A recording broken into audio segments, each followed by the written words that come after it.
Okay. Hello and welcome to this Talk Tuesday. I'm Mia Saenz and this is Lori Montry, and we are your co-hosts today. We are the founders of the Greatest You Academy, and we're really excited to have you here. So today's talk is feelings versus avoiding emotions. What do you do? So let's begin. In this world driven by constant change and evolving dynamics, emotional intelligence stands as the power tool to navigate the complexities of our life. Let's shed light on the concept of emotional intelligence. And also, Lori and I have been talking about, because one of our, in the Greatest You Revolution group on Facebook, one of our guests from this show, We're Coming Overwhelm, was writing about blending emotional intelligence with modalities. And we're like, yeah, we all do that. That's so beautiful you brought it up. So we're going to talk about that blending. They can seamlessly be blended with varieties and various modalities, creating a harmonious, powerful combination. Lori? Yeah. Yeah. Thank you guys for being here. I'm really excited because this is where we can really sink our teeth into when it comes to our emotions and understand whether we are people who are actually feeling and processing our emotions, or whether we are trying to keep them away from us. And that's really what we're going to be talking about today and understanding. And the next week, we're going to start talking about, well, what are some of those tools and modalities that can help you feel and process, as opposed to just merely trying to keep your emotions away from you. So this is a big topic. It's something that we talk a lot about in the Academy. And it's also one of the cornerstones of my work, my individual work with people that struggle with emotional eating. And so, whether you're somebody who struggles with either emotional eating, unwanted habits, or someone who just recognizes that they want the benefit of hearing from this beautiful guidance system of their emotions and letting it be something that leads them in their life, this is really something for everyone. So today we're going to talk about what's the difference. How do you know if you're someone who feels your emotions and processes them, or are you someone who might be holding them away? And often we don't even know that we're doing that. Okay, so we'll talk a little bit about that. We're also going to talk about why would we do that? Where did we learn that we can't be with our emotions, that our emotions are too much for us to handle? We're going to talk about what happens when we don't feel the emotions. What are the consequences of that? We're also going to talk about, the 7 common ways that we use to avoid feeling our emotions, why it's important to feel them, and what does a healthy relationship with emotions look like. So I do have some notes, and Mia's going to be offering a lot of really beautiful information as well, but you'll see me referencing these because it's something that, there's just so much information here, and I don't want to miss anything with you guys.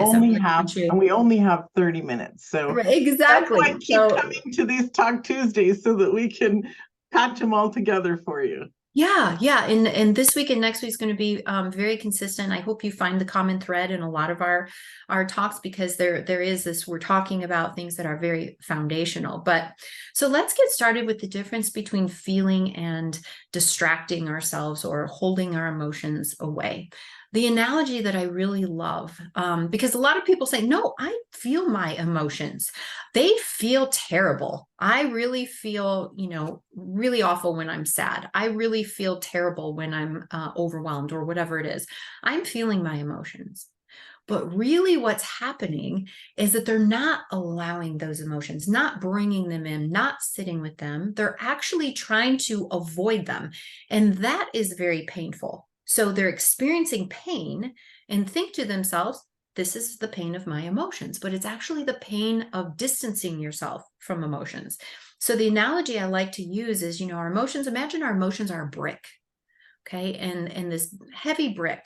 And when we're trying to avoid our emotions, it's like trying to hold this brick out far away from my body. Stay away from the emotions. You are not, I don't know what to do with you. I don't want to feel you. I can't, it's too intense. It's too much.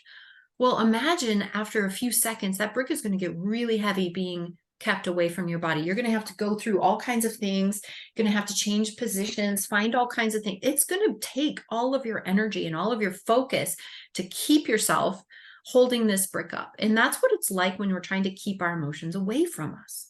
But if we bring that brick in close to our body and hold it next to us, then it becomes very manageable to experience and to keep holding that brick.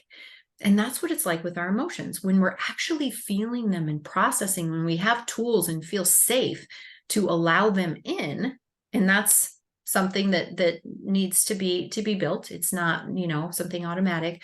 But when we have those skills, bringing in our emotions and processing them is so much easier than trying to avoid them all the time.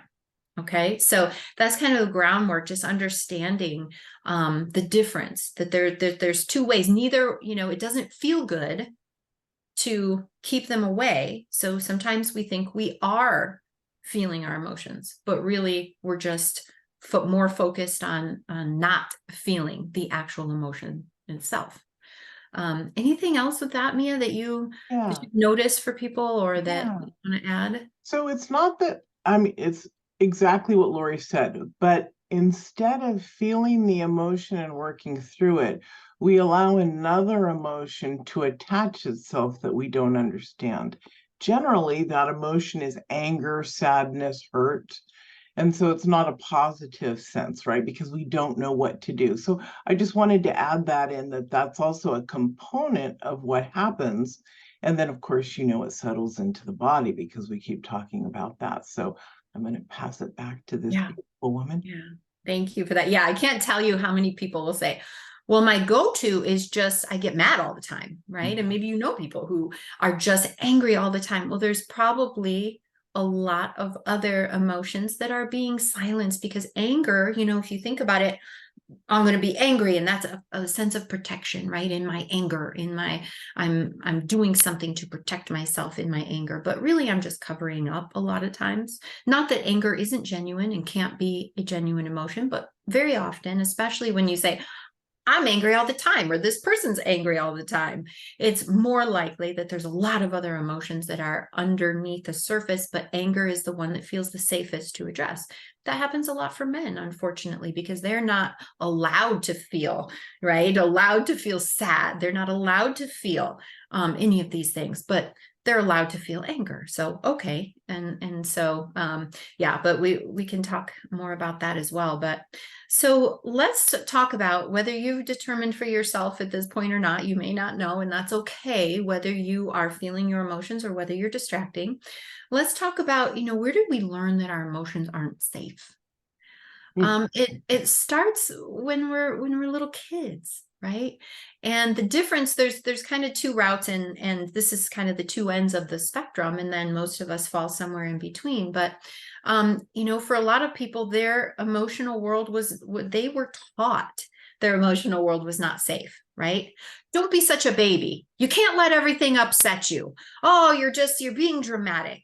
Or maybe they were taught, oh, I didn't make the soccer team, and I'm brokenhearted. And somebody would say, that's okay. We can still go and play soccer on the weekend with your friends. And it was always like, okay, here's the bright side. Here's the bright side. Right. And so we're always ushered out of our bad feeling emotions as quickly as possible. And so that tells us, it shows us, hey, these aren't good. We're not supposed to be in this state. This is bad. I got to shift out of this as quick as I can, do whatever it takes to get out of this disappointment, this frustration, this sadness, this loneliness, whatever it is. Right. And some people were shamed for their emotions. Boys don't cry, quit being a sissy, right? We could go on and on all day with the messages that show us and teach us that emotions aren't safe. In addition, when we're little, we don't know what to do. Emotions carry strong, powerful energy. And with all that energy surging through our body, we don't know what to do with it. We don't know that this moment is fleeting, and that we're going to feel better soon. We're just in this space, and it's scary and it's big. And we need people to help us understand how to release this, how to be with it, and that we're still safe, even though we're experiencing this. But it's very rare. to have someone, a caregiver that is skilled enough, both with their own emotions, right? And to be able to instruct someone else, someone small without the vocabulary to really understand what's going on. So it's pretty rare for us to be in a situation where we've been given that important guidance. Maybe in a couple of the examples that I gave, with the child who didn't make the soccer team, instead of saying, "Oh, it's okay, look on the bright side and we'll still go and play," like that's so loving and well-meaning, but it doesn't help the child feel safe and comfortable experiencing disappointment and frustration. So maybe something more like, "Wow, that really must be hard. I know that you were really looking forward to this and you put in a lot of effort. You must be feeling frustrated.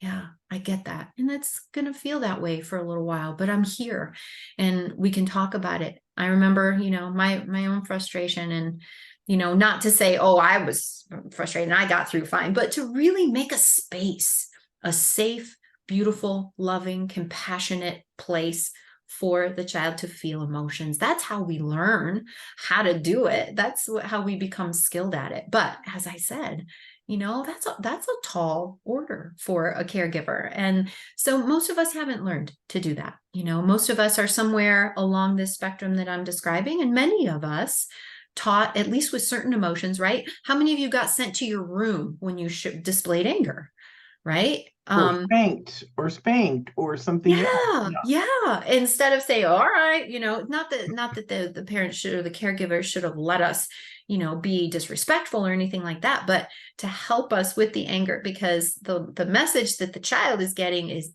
anger's bad, you're bad when you're experiencing anger. So you're sent off. And so it makes sense. And most of us are just modeling what was modeled for us. And so there's no blame here. But in fact, few of us were given the tools to understand what was going on for us in our emotional world and what to do with it. We're taught, actually, get away from me, bad, difficult emotions.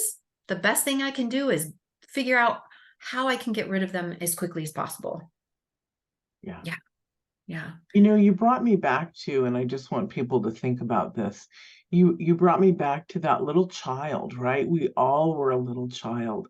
And so in this space, there were different things in how we created our life. One little girl, I'm only speaking about myself, but I can speak on others too. One little girl like me realized that she had to be so quiet that she became displaced from her own feelings and hid in her room, right? And so there are some kids that go and bully others on the playground. It's a dynamic that isn't, that it's our space to try to survive as a child. So stop blaming, stop judging yourself, literally. Yeah. Just Yeah. move through it. We're Yeah. all doing the best we can, right? But when we have the awareness of what's going on and the tools to change it, that's when we get to, step into the next level of ourselves and learn, as one of my beautiful coaches says, learn how to drive our Ferraris better, which I love. But and so the next point that we'll address is, what happens when we don't feel emotions? We've talked about the fact, okay, most of us, are holding them off. Why is that such a bad thing? Well, as we know, just from a health perspective, right? If we look at the work of Gabor Mate in his publications, When the Body Says No, or his more recent, The Myth of Normal, we see all of it beautifully put together in one place, the years and years of research helping us understand what happens when we stuff down our emotions, don't process that energy I said is associated with emotions, and that energy lives in the body. And the body becomes an unsafe place to be with all of that energy there, being held, being, wanting to come out and being expressed and felt. So we see chronic disease. We see mental health issues, which we're seeing, more and more and more of. We have diabetes. We have eating behaviors, right? We turn to food when we're stuffing our emotions. We use food to stuff them down. We also use shopping. We also use gaming. We also use sex and drugs and alcohol and cleaning and overworking and, the hundreds and hundreds of things that we do in order to prevent ourselves from feeling, and the health complications, right? Our nervous systems are dysregulated when we have all of these emotions that are not being felt and processed. So there's a lot of reasons, there's a lot of implications for not feeling our emotions, right? And I'm going to actually talk about that a little bit more when we talk about why it is so important to feel them, what you get when you're willing to step into that circle and start feeling and processing and letting your emotions be that beautiful guide. Anything else on that, Mia? It's pretty cut and dry. I mean, we have so much understanding One thing around that what happens. So one thing with the work and the academy and all that's being done is this emotional intelligence, the evolution of who you are, literally changes not only your interior structure with your body, with your mind, with your emotions, but what I've been noticing and preaching on more or less is it changes the way you speak, because the way you feel is different, and then you learn how to speak on a more evolved level without putting your daggers out at people, right? Most people don't even understand that the way they represent themselves is not in the way that they actually would like to represent themselves. So growing your emotional intelligence doesn't just change that pain. It's so beautiful. It actually changes the structure of who you are. And that's where we all want to be, is at our highest self. So I wanted to throw that in because I've been having conversations with a lot of people about the way they speak and the way they write letters and things like that. It's just really important for us to be aware of that aspect of it too. And yes, we have an evolved course on that as well, after we go through the main level of the greatest you. So understand you can become exactly who you want to be. And now we're going to get into more of the emotional intelligence here. Yeah. Becoming who you want to be, you have to be taking into account your emotions, right? And fully owning them and letting them help you in life without pushing them down, without being afraid of them, without being totally tossed about on a day-by-day basis, based on how you're feeling. So yeah.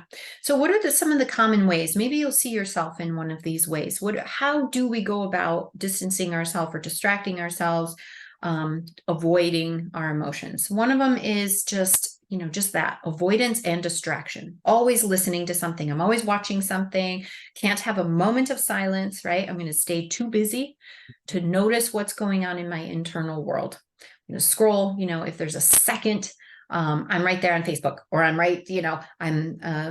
doing something that keeps me from having to be with myself, essentially. And this isn't to say, that any of these behaviors are bad behaviors, and that if you do any of them, it means that it's a terrible thing. But some questions to ask yourself with these behaviors is, are you using a behavior as a way to escape your emotions? And could you say no if you wanted to? Or do you feel really powerfully driven to do these behaviors? And is it causing you any negative repercussions? So these are kind of some things that you can think about to really understand, am I using this for avoidance or distraction, or am I just spending a few minutes in a normal, natural kind of way? Because again, these behaviors are not, terrible in and of themselves. It's just we don't want to be using them to push our emotions away. The second is state changing. Okay, so state changing is, oh, this emotion's coming in. I don't want to feel this. I can't feel this. I don't want to feel overwhelmed. I don't want to feel stressed. I need to do something right now to change this, right? So that looks like things like food, alcohol, drugs, exercise to some degree, because it changes our brain chemistry, sex, gambling, those kinds of things that alter our state so that we don't have to feel the pain that's associated with life sometimes. Again, this is not to say these things are bad. These things are not bad. But when we're doing them in order to avoid emotions, and also doing them in an excessive way, right? So food is necessary for us to live. But if we're constantly going to food to help us so that we don't have to feel certain emotions, then we're going to experience health implications, weight, and other types of disease in the body as a result. So obviously, that's something that we want to be aware of. Can I just throw in really quick, Yeah, because it's so simple when we also use these words. What Lori's really talking about is self-awareness, yeah, right? yeah, Self-awareness. And we all know what that is. So, and if you don't, then break it down, look it up in the dictionary, figure it out, feel it within yourself, because only you can make sense of your own journey in your own life. yeah, yeah. Self-awareness. Yeah. The third way we do that is by blaming others. So we put others in charge of my emotional state, right? I feel fine except for what you've done, right? They are the cause. What they did is the cause of my feelings, right? Here, a person might be caught in the blame, than on the emotion that they're experiencing. I'm focused on their actions and what they're doing, not what I'm actually experiencing, right? And this is really common for people who've grown up in environments where emotions were often shamed. So I'm not allowed to have these emotions. So it has to be your fault that they're here, right? That makes a lot of sense. They have a good reason why this emotion is here, and it has nothing to do with me. It's your fault, right? And that's just another subtle way. Analysis is another way that we distract and distance ourselves, avoid emotion. And what that looks like is over analyzing or intellectualizing your feelings rather than Doing it. sitting and being with hurt or insecurity or helplessness, right? We dive into, very focused on why we feel a certain way. This is what's going on for me, this and this and this and this and this and this and this. And we're picking it apart and we're being very analytical about it, as opposed to, oh, let me be with this helplessness or whatever the emotion is, right? Yeah. And that one's a little bit more subtle. We don't know we're doing these things very often, right? So it's good for us to be talking about it and just kind of starting to offer some suggestion for where I can become more self-aware. Focusing on other people's feelings. I'm sure we can all kind of relate to that to some degree, Maybe you notice that you take on other people's feelings and problems so you don't actually have to look at your own. And it can come across as, something very loving. And it's not that it lacks love entirely, but when we're doing it again to distract from our own life, right, it's not very loving to ourselves. The sixth thing is somatizing. So that's unconsciously expressing our emotions as physical symptoms. So we are not able to actually shut down our emotions, right? They are going to find a way to surface. They are going to find a way to be seen and heard. Sometimes when we refuse to allow them in access to our hearts and mind, they will use the body, right? That's what I was saying before, the work of Gabor Mate and many others. And the body says no. If you're interested in this subject, I would say that's an easier read. The Myth of Normal is a beautiful book, a little bit more in depth, a little heavier, but both of them, and they really help us understand that your emotions are energy. When this energy is not processed, it's being held in the body. Your body is going to take on that burden, and there will be manifestations of that burden, chronic disease, inflammation, just, so many. And actually, there's a lot of research that suggests that almost all of our disease is created by the stress of not of unfelt and unprocessed emotion. So, you may deal with these, and I combined a couple, actually. I said 7, but I combined them for ease because I thought they were close enough to go together. So you may find, that you do all of these things. You may find that you do one or two things mostly and a couple others, and it's not good or bad. It's just, we get to look at that now and ask the question in a non-judgmental way.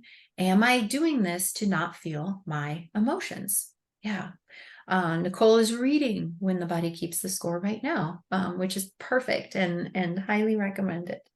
Yeah. So these are some of the ways that we find that we are avoiding our emotions.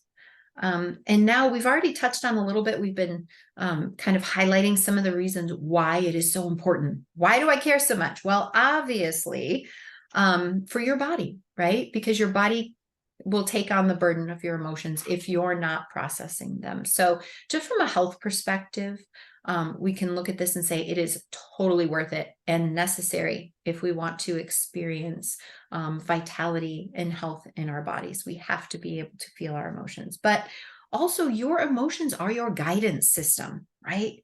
They alert you to things that are not right for you. They alert you to things that are right for you, right? They are this beautiful, I don't know if any of you've seen the movie Inside Out, where it's the girl's brain and all of her emotions are little figures in her brain kind of driving the all of the actions and everything. But it's really cute if you've not seen it, and actually has a lot of basis in reality, because our emotions are, like parts of us, and they all have something really important to contribute. But as we always say, we don't let those emotions, we don't give them the keys to the bus and let them drive.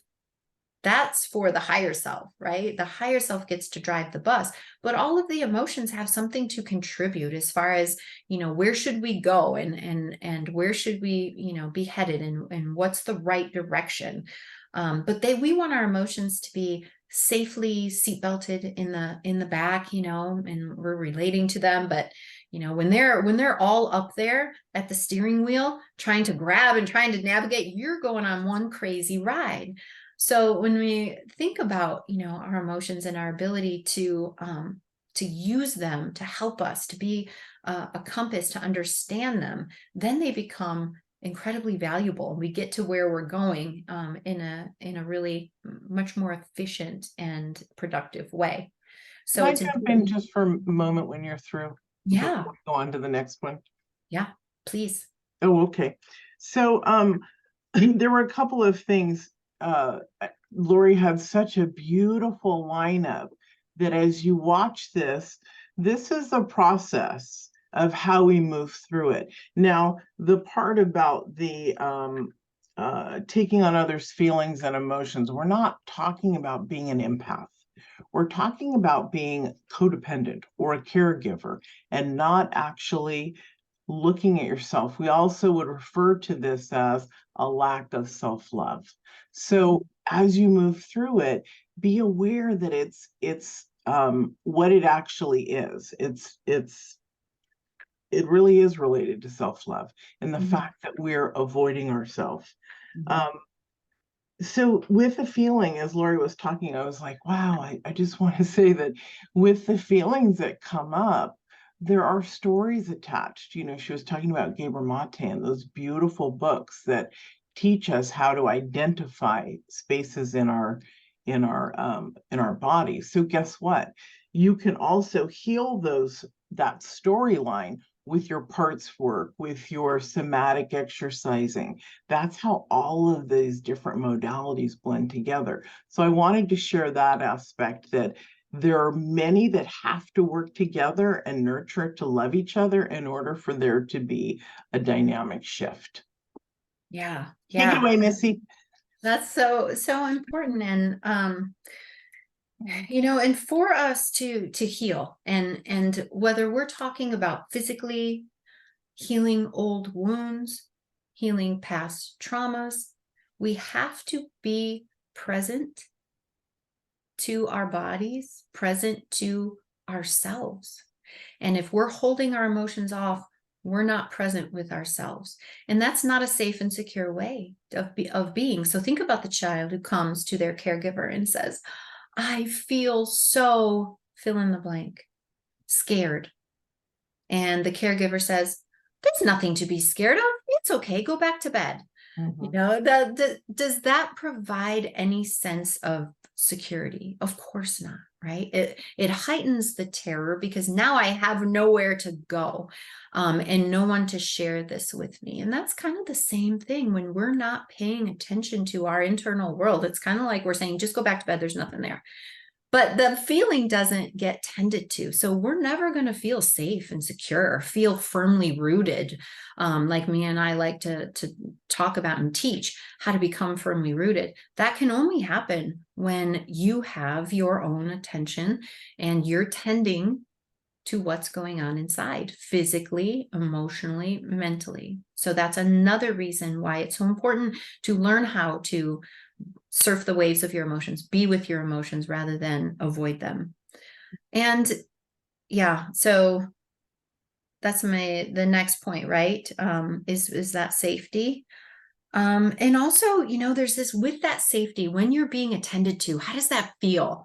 When someone's saying, Cheryl or Nanda, like, tell me what I'm here for you. I am just, standing right beside you in this space, whatever you're going through, we got this. Like, how does that feel? It feels amazing, right? To know that you are being heard and validated and that somebody is there with you. And when we learn and develop the skill of being with ourselves, being with our emotions in that kind of a way, we get to experience that beautiful safety and the joy that comes from being tended to. And with that, we can show up differently in the world. If you knew you were safe and secure and that somebody was there for you and that you had the resiliency to handle the emotions that are going to come up within life, you'd be a totally different person. You'd take different actions. You would speak differently, as Mio was saying before. You would see ideas. You would have ideas. You would trust ideas. All of these things could happen for you when you have that beautiful awareness and you're tending to yourself in that very, very important way. Yeah. And the last thing I'll say, it's so important to feel your emotions because trying to avoid your emotions, that having that brick held straight out from your body is exhausting. It contributes to overwhelm and anxiety. Trying not to feel your emotions costs a lot of your capacity and energy. And people don't realize this. And, I thought this was so interesting when I kind of really, really understood this and saw this for myself. It is so much easier to feel heartbreak than it is to try to avoid heartbreak. When you actually surrender to an emotion and have the tools and the resiliency to really process it, there is research that says that emotion will last 90 seconds. Now, I want to have a little caveat to that. But when you're in complete surrender to the emotion and you just allow that energy to be processed and felt and metabolized, 90 seconds versus holding that emotion off for years, decades, lifetimes, because you're too afraid to feel that heartbreak, to feel the helplessness that comes with being a human, because we don't have control over much. So learning to feel that allows you to process those emotions and not spend all of your time and energy and not get into that overwhelmed space of what it's like to try to keep yourself from having to feel them. Now, I'll just say for anyone who's interested in that research around the 90 seconds, she's not the researcher, but her book is based on it. It's called 90 Seconds to a Life You Love by Joan Rosenberg. And in it sounds pretty incredible, 90 seconds. And it is incredible because very few of us can get in that space of complete surrender and non-resistance to the emotion. But I do believe, yeah. It takes work to get there, but you Yes. can Yes. get there. Yes. And you also have to realize that as you, I call it breaking or moving through, as you move through one emotion and it dissolves, guess what happens? The next time something appears similar, the trigger isn't like that at all. It's less until it doesn't even matter. And then that's this being, not that love doesn't matter or the partner doesn't matter, but the emotion changes and shifts. And that's what everybody needs to understand. You have to do your own work that is taught to do it, because we just can't do it on our own. We don't understand. But the gift on the other side, if you stick with it, is incredibly powerful. And you just repeat this on anything that comes up until you're not disturbed anymore in your life. And literally that can happen. Not to say that it won't happen every so often. That would be ridiculous to say. But you can move through it so fast and you're like, oh, wait a minute, I'm dealing with this. Okay. And then you deal with it. So it's a different life. Yeah. And that's the caveat that I wanted to mention, because Oh, people often try no, it's perfect. People often try that 90 seconds. They're like, that doesn't work for me. Well, no, because the thoughts were continuing to be generated. And so that kind of resets it. Like it has to be the surrender. And the surrender is incredibly skilled, right? That is an upper level class for sure. But just knowing that, that it is easier when you have the skill set to feel your emotions. It may not be 90 seconds, maybe it's 2 days, but 2 days or 6 months is a lot better than decades where I'm of the energy that I'm spending to keep it away. Plus, there's no safety, it's abandonment to not allow your emotions, to not feel them, to not interact with them. It's abandonment, and that feels terrible. And so bringing them in, even before we're super skilled at it, bringing it in and being willing to stand in that space, I'm going to learn how to feel these emotions because I don't want to abandon myself anymore. That's automatically, you have shifts in many ways, even while you're learning to do it. And lastly, I'll say, how are you going to get rid of emotional eating, all of these other behaviors, your nightly wine, your shopping, your Amazon, your, Netflix binging, all the things. And again, these are not bad. I'm not saying never, you should never have a glass of wine. You should never shop on it. Of course not. But to the extent that you say, I want to stop doing this. Why do I keep doing this? Even though I told myself I wouldn't. Well, you're probably doing it in large part to avoid feeling the discomfort of some of your emotions. So if you want to stop doing that, you have to learn how to be with your emotions. You have to learn how to surf them. We're going to talk about that next week. How do I do that? So definitely want you to be here for that. But these are all important reasons to learn this skill, to pay attention. And so lastly, we'll talk about, what does a healthy relationship with emotions look like? Well, what are we shooting for here? Number one, we're aware of them. Oh, I'm feeling disappointment. I'm feeling jealousy. I'm feeling anger. I'm feeling sadness, right? Also, you can feel it in your body. Oh, I'm feeling really anger and my belly feels like it's on fire, or the tension in my shoulders, or whatever it is. Number three, you can sit with this and allow it to pass with you rather than being stuck in it, trying to keep it away for months, weeks, months, years. Number four, you recognize them as feelings as opposed to who you truly are. Oh, a part of me is feeling angry. A part of me is feeling lonely, sad. A part of me is feeling helpless, incapable. But I know that who I really am, higher self, right, is my greatest self, as me and I like to call it, is not that, right? And fifth, that you can express your emotions in a way that feels in alignment with who you really are, as opposed to just being reactionary, right? And that goes back to what you were saying about the way you relate and communicate.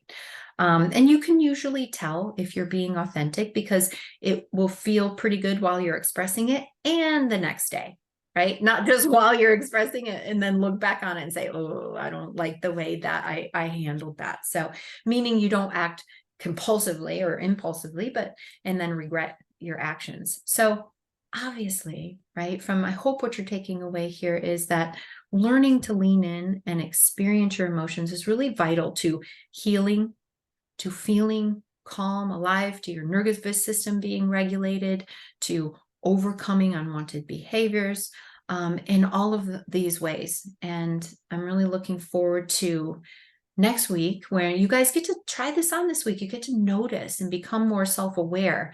And with that knowledge, you can come back next week and we can talk more about what it's like to experience your emotions, to bring them in close, and to metabolize the energy associated with them. Awesome. really Yeah, really and we can mention too that we've got some special events right now. Mhm. Um, Hopefully some of you were able to catch the Overcoming Overwhelm interview series that's been going out. If anyone needs to sign up for that, let us know. There'll be a replay day, yeah, coming up where I'm you, thinking of actually having it live. Yeah, I'm figuring that out. I don't yeah, normally do replays because we leave them open. Other coaches block them. So if you actually wanted it, you would need to sign up and let me know, and I will give you all of the videos and the gifts and all that. But otherwise, wow.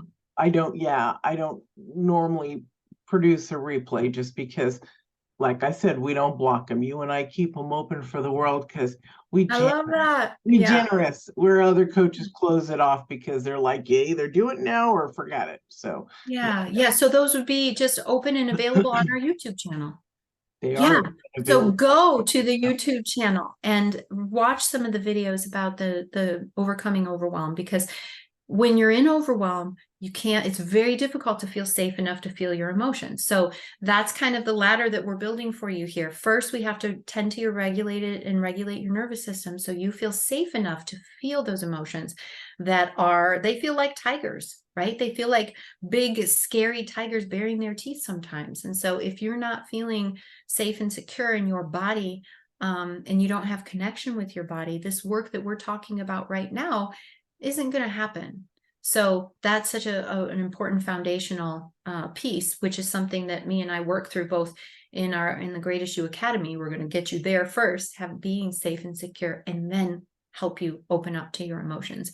Same thing with the Freedom from Emotional Eating program.